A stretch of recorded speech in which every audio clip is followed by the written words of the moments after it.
जय श्री राम मित्रों, आप सभी का हमारे चैनल संस्कृति विद सुधा में हार्दिक अभिनंदन है।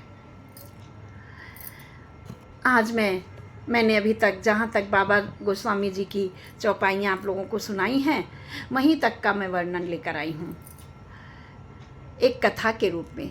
कथा कुछ इस प्रकार है मित्रों। पूरे अयोध्या में हर्षोल्लास का माहौल है। सभी लोगों में अद्भुत एक तेज आ गया है, एक उल्लास आ गया है। तभी मंथरा जो कैकेयी की दासी है और बहुत मुँह लगी है। मित्रों, मैंने बताया था कि मुँह लगी क्यों थी, क्योंकि वो उनके मायके की थी और बहुत पुरानी थी, इसलिए वो उनके मुँह लगी थी। उसने आकर यह सूचना कैकेयी को दी और कैकेयी से कहा, तो सुनो, तुम्हें पता है राम का राज्याभिषेक होने जा रहा है। कैकेयी बहुत खुश हुई और कैकेयी ने अपने गले में पड़ा हुआ बेशकीमती हार मंथरा को उतार के दे दिया।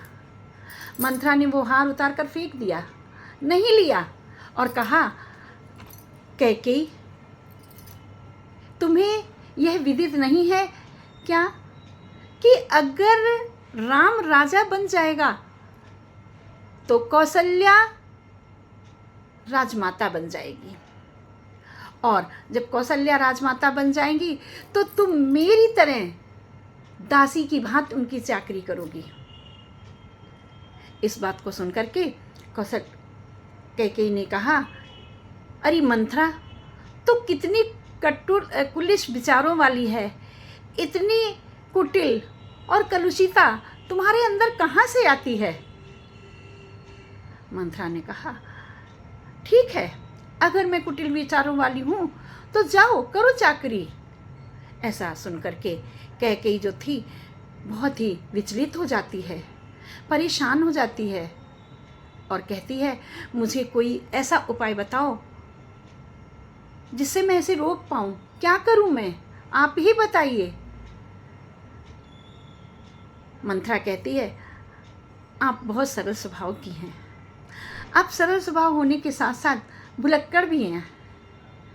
आपको याद है, आपने जब संभासुर संग्राम में महाराजा दशरथ को विजय दिलाई थी, उस समय उन्होंने आपको 2 वरदान देने को कहा था। आज बिल्कुल वही उपयुक्त वक्त है, उपयुक्त समय है जब तुम अपने उन 2 वरदानों को उनसे मांग लो।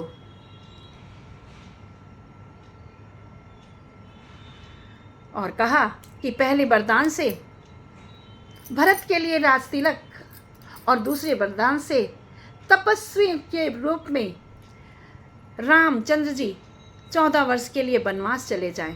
तापसी वेश विशेष उदासी 14 बरस राम वनवासी। इस तरह का उन्होंने कहा, वरदान मांग लो। कैकेयी ने वैसा ही किया। महाराजा दशरथ जब उनके भवन में रात्रि में गए और यह शुभ संदेश सुनाया राज्याभिषेक का, तो कैकेयी ने कोई प्रसन्नता जाहिर नहीं की और कैकेयी ने अपने कलुषित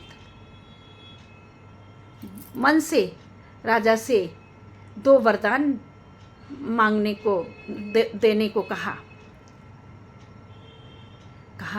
बार बार कहते हो मांग लो मांग लो। आज मैं 2 वरदान अपने मांगना चाह रही हूँ इस खुशी के अवसर पर। राजा दशरथ ने कहा, हाँ भामिनी, हाँ प्रिय, 2 क्या, तुम 2 की जगह 4 मांग लो। कैकेयी ने कहा, सोच लो।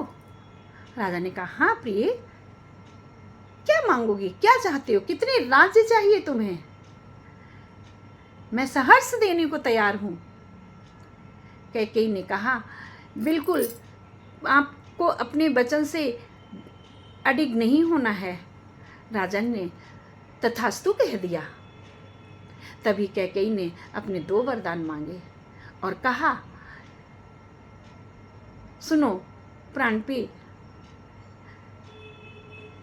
मेरे भरत को राजतिलक दे दो। उनका राज्याभिषेक कर दो तथा राम को तपस्वी के वेश में 14 वर्ष के लिए वनवास दे दो। यह सुनकर राजा बहुत आहत हो गए, अचेत होकर के पृथ्वी पर गिर पड़े। हाँ राम, है कि कई मुझे इस तरह का दंड मत दो, मैंने तुम्हारा क्या बिगाड़ा है, तुम इस तरह का दंड मुझे क्यों दे रही हो। लेकिन कैकेयी किसी भी बात पर राजी नहीं हुई और अंततः राजा को अपने भीगे नेत्रों के साथ और अपने कांपते हुए शरीर के साथ भरत को जो देना पड़ा 14 वर्ष का वनवास, राम को देना पड़ा 14 वर्ष का वनवास और भरत को राज्य तिलक देना पड़ा। मित्रों, यह कहानी हमें सिर्फ कहानी नहीं बताती है, एक कथा की तरह नहीं है, बल्कि यह हमारे समाज के लिए एक बहुत बड़ी शिक्षा देकर जाती है। इस कहानी का सार क्या है? इस कहानी का सार है कि कभी भी अपने से छोटे लोगों को या कुटिल विचार वाले लोगों को, कलुषित हृदय वाले लोगों को अपने विचारों का सहभागी नहीं बनाना चाहिए। और ये बताती है कि ये कहानी बताती है कि जब जब आपके साथ कुटिल हृदय वाले लोग होंगे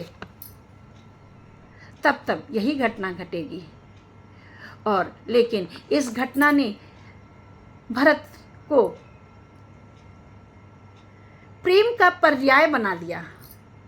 वहीं दूसरी ओर प्रभु श्री राम जो युवराज बन रहे थे, युवराज को वन जा करके प्रभु श्री राम बना दिया।